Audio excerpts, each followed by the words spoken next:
always on your side. This is First Coast News at 6.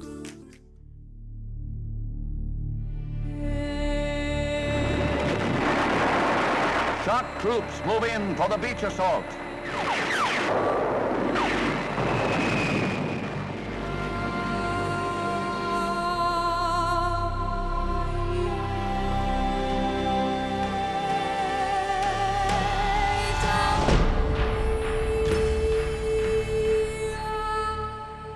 You are among the very greatest Americans who will ever live.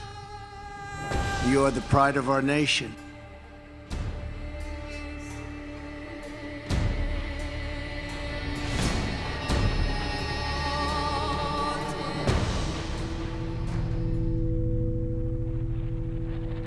Today, we say thank you.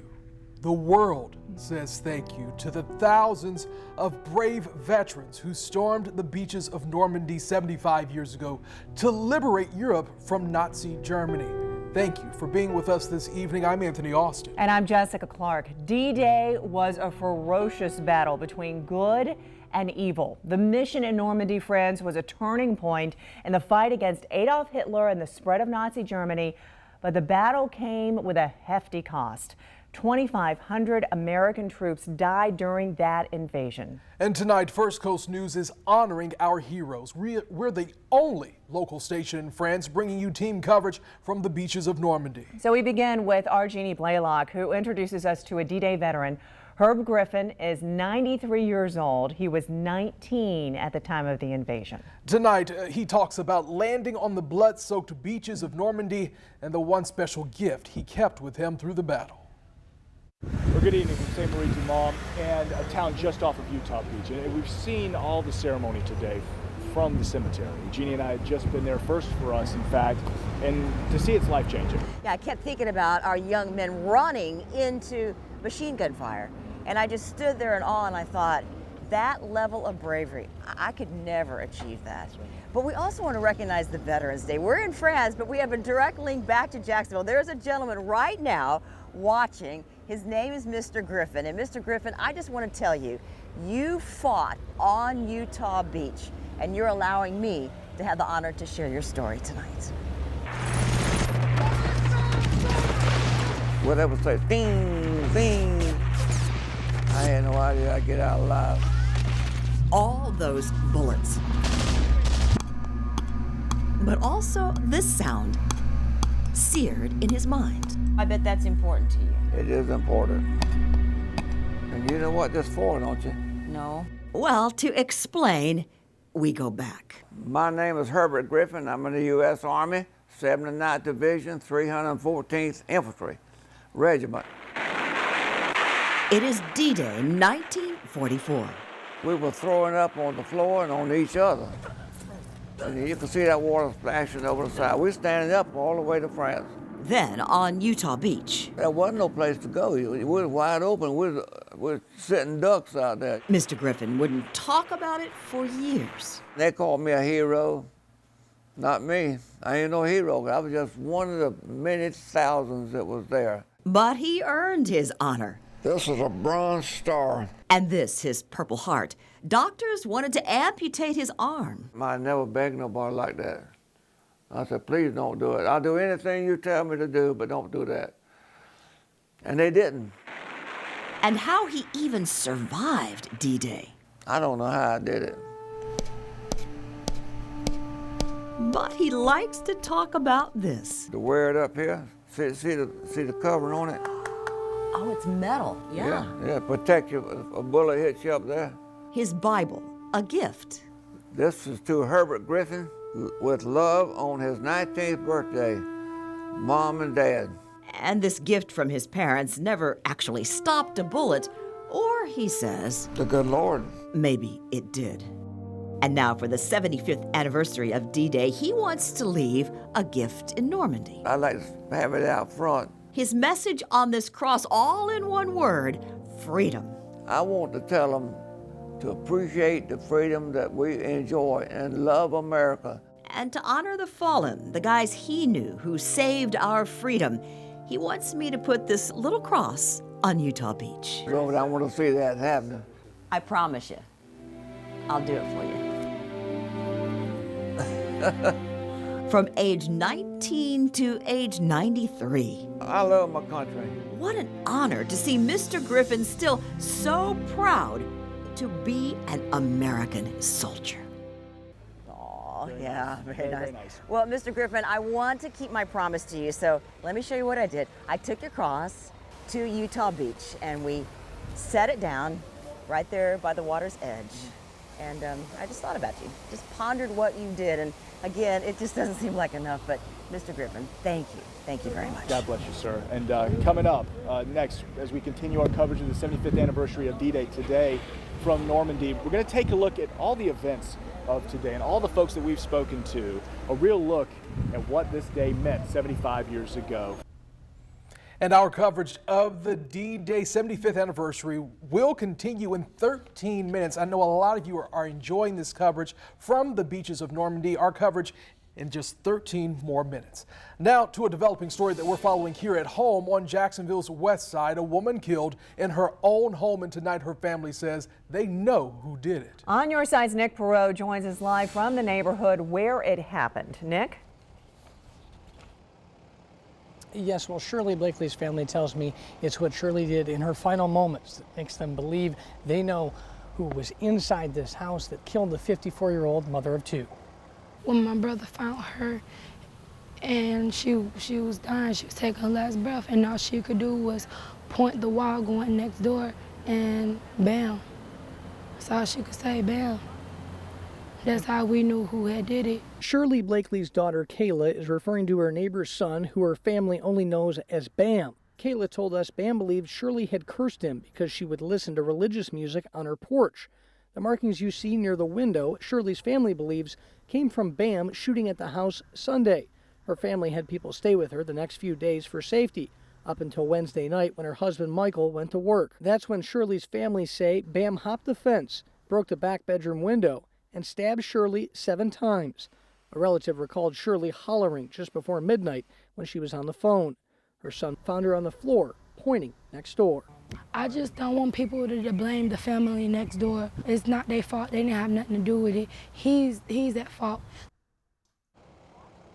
And back out here live, Shirley Blakely's family tells me that they believe that that person involved, again, they only know as Bam, had some sort of cut as well. There was some blood in the area of his. That's their understanding of this. Now, it is important to note from Jacksonville Sheriff's Office, they have not released a person of interest in this or a picture or even a name at this point. So there's a lot to go on with this right now, a lot to look into rather, and keep it right here for the very latest as we continue to follow this story in the Lackawanna area tonight. Nick Perot, First Coast News, on your side. Wow. Okay, Nick, thank you for that. New details tonight on a deadly home invasion that took place in Ortega Hills. Police say the woman who shot and killed an alleged intruder had a protection order against him, and the shooting was justified.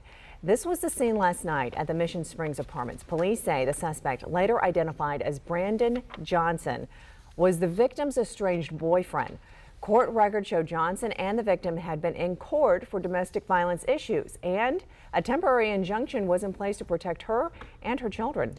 In Georgia, we are waiting on the autopsy report for a 2-year-old girl who died. This little girl was found unresponsive inside a dryer drawer and pronounced dead. That's the little drawer that's under some of these new dryers, front-loading dryers. This happened over the weekend at a home near the Brantley-Ware County line.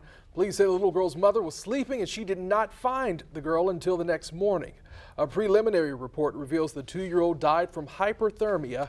The Georgia Bureau of Investigation is looking into this.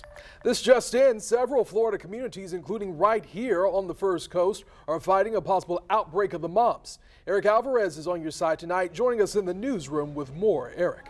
Yeah, well, the latest case is out of Clay County, where doctors believe a child approximately 4 years old, maybe younger, might be the latest in a string of young people diagnosed with the mumps here in Florida. The Clay County Health Department says it's not clear how the child contracted the virus, but it appears to be the first case of the mumps in Clay County in the last 2 years or so. Right now, doctors are running tests and are monitoring other potential patients because this is a communicable disease. The latest case is not believed to be connected with a recent outbreak found in Gainesville. The virus spreads easily through coughing, sneezing, or sharing eating utensils or drinks, and in rare cases, the disease can be deadly.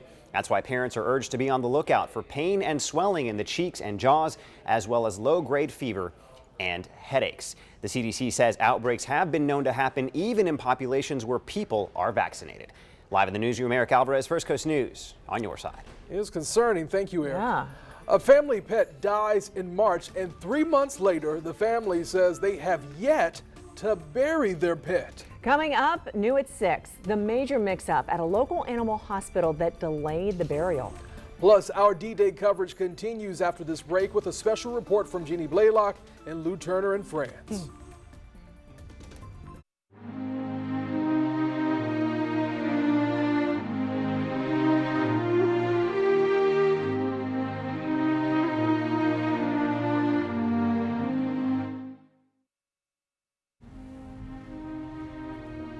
Tonight, the continuing coverage of the 75th anniversary of the D-Day invasion. First Coast News in northern France tonight to mark the historical moment that changed the course of the world. So how is the world remembering this day? Jeannie Blaylock and Louis Turner once again from Normandy with the story. Jeannie and Lou back in Normandy for the 75th anniversary of D-Day, and this is something I did not know until I got here to France.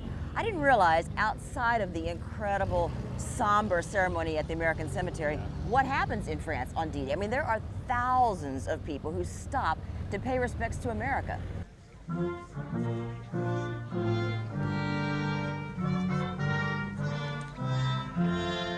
This is at Utah Beach, one of dozens of ceremonies today in French and in English. Over and over, they thank the Allies, especially thanking the American soldiers. We saw French TV. They're really broadcasting big productions, even out on the beach, doing reenactors out there in full United States garb. Pretty interesting stuff.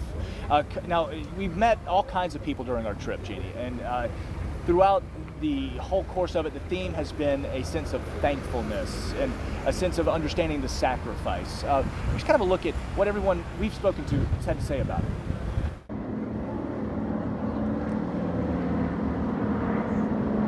But unfortunately, it's the reality of war and the history that's here very deep in the roots of the people that live here. To keep the memory alive. We come by the thousands, and we come to do business, and we did.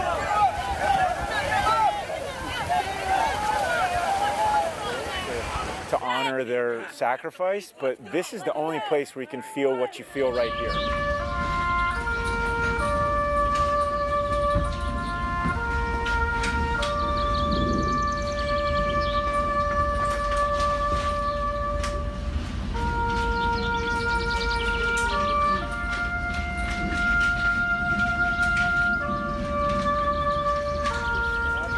I walked down the beach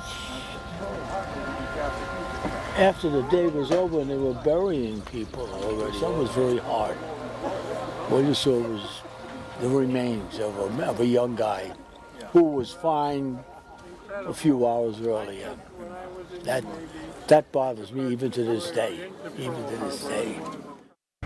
So that gentleman you just heard from right there, that veteran, he stormed Utah Beach on D-Day 75 years ago. And he was sitting next to another gentleman. They both did the same thing. They had no idea, but they've got a very special connection, a connection with all of us if you're watching this right now. So stay tuned for 11 o'clock. Also tonight at 11, you're going to meet a young active duty military member who chose to come here for D-Day and step out into the water at Omaha Beach. And what he said, it really just blew me away. That's all tonight at 11.